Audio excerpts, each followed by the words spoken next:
Hi viewers, welcome to our channel. ప్రస్తుతం మనతో పాటు సీనియర్ జర్నలిస్ట్ దాము బాలా సార్ వారితో మాట్లాడడం. నమస్కారం సార్. సార్, నంద్యాలలో ఒక చిన్న పాప మిస్ అయింది. ఆ మిస్ అయిన పాప కోసం వెతుకుతున్న పోలీసులకి సంచలన విషయాలు బయటపడ్డాయని చెప్పేసి వార్తలు రావడం చూస్తున్నాం సార్. అసలు ఏం జరిగింది ఆ పాపకి? ఇప్పుడు ఏం విషయాలు బయటపడ్డాయి సార్ ఇష్యూలో? నంద్యాలలో ఒక 3వ తరగతి చదువుతున్న పాప, ఆ పాప మిస్ అయింది. 9 ఏళ్ళు ఆ పాపకి.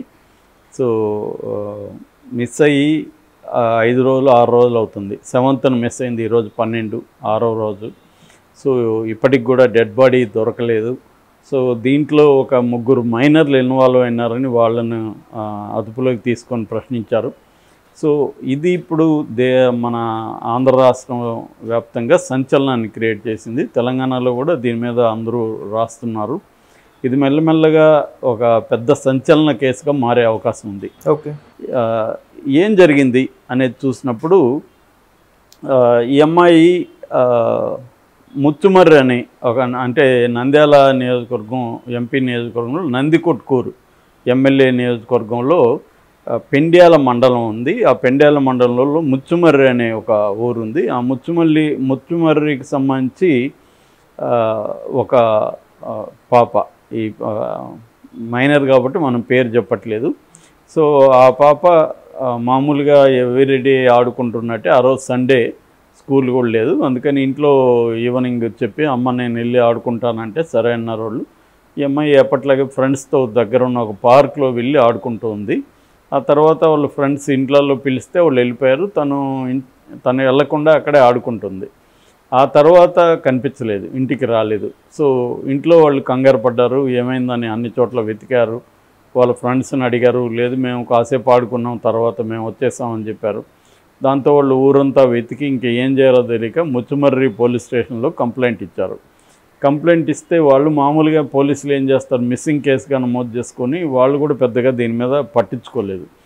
దాంతో వీళ్ళు బంధువులు అంతా కలిసి కలెక్టరేట్ ముందుకు వచ్చి ఆందోళన అవన్నీ చేశారు. ఈ లోపల అక్కడ విజయోత్సవాలు జరుపుకుంటున్న బైరెడ్డి శబరి, ఆమె నంద్యాల ఎంపీ, ఆమె దృష్టికి ఇది వెళ్ళింది. వాళ్ళది కూడా ముచ్చుమర్రి గ్రామమే.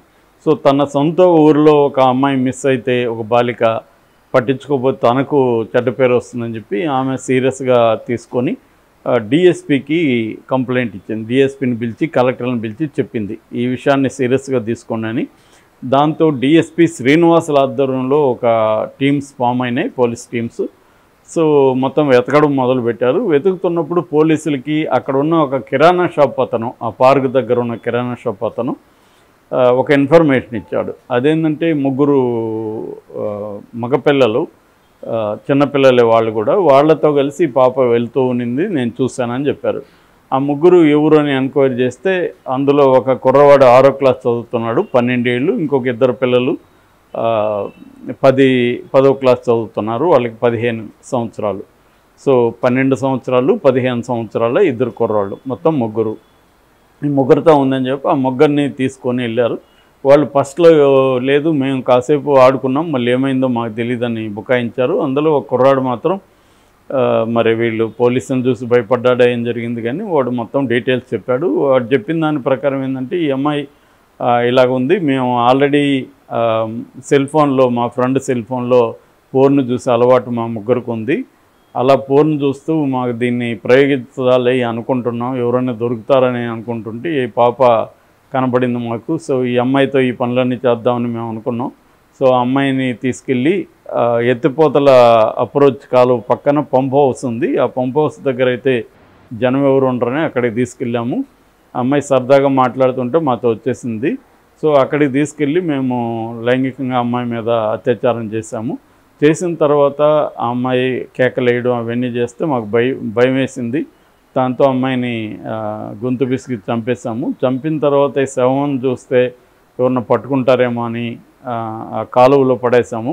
కృష్ణానది కాలువ ఉంటుంది, ఆ కాలువలో పడేసాము అనేది వాళ్ళు చెప్పారు. సో ఇప్పుడు ఆ కాలువలో పోలీసులు వెతుకుతున్నారు. దీని పెద్ద ఎత్తున విజయవాడ నుంచి గజయితగాళ్ళని ఒక 30 మందిని రప్పించారు. వాళ్ళు వెతుకుతున్నారు. ఎన్డీఆర్ఎఫ్ అంటే ఎస్డీఆర్ఎఫ్ అంటే నేషనల్ డిజాస్టర్ రిలీఫ్ ఫోర్స్, వాళ్ళు కూడా దిగారు రంగంలోకి, వాళ్ళతో కూడా చేయిస్తున్నారు.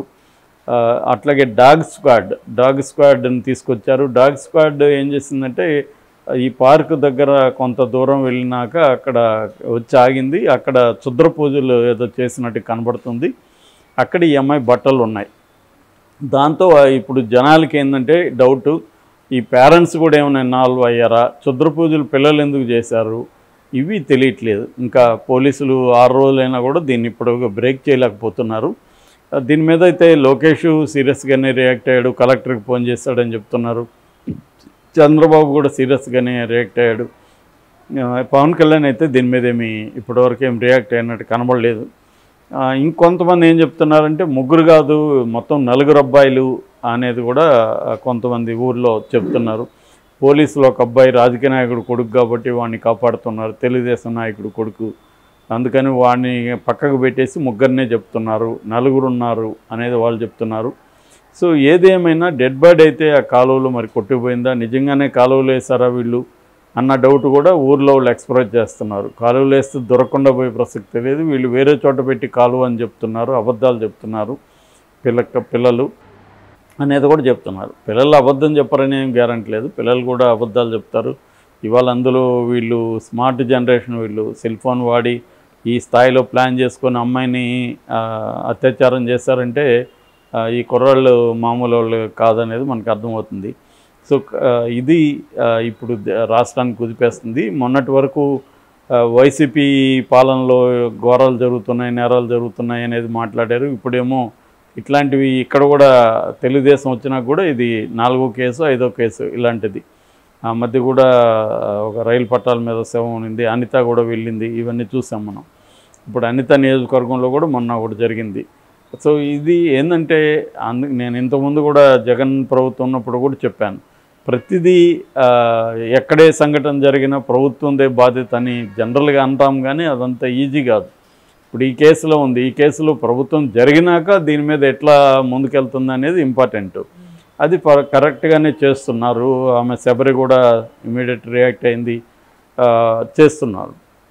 దీంట్లో మరి రాజకీయ కోణం ఉందా లేదా అనేది తెలియదు ఇంకా మనకి డీప్కి వెళ్తే కానీ, ఎందుకంటే ఒక కుర్రాన్ని దాచిపెడుతున్నారని. ఇది జరుగుతాయి జనరల్గా. ఏంటంటే ఒక్కోసారి ఇలాంటి దాంట్లో ఒక పిల్లవాడు ఎవరైనా ఒక రాజకీయ నాయకుడు కొడుకైనప్పుడు వాడిని పక్కన పెట్టి మిగతా వాళ్ళని ఎలివేట్ చేసి చూపించడం అనేది జరుగుతుంది.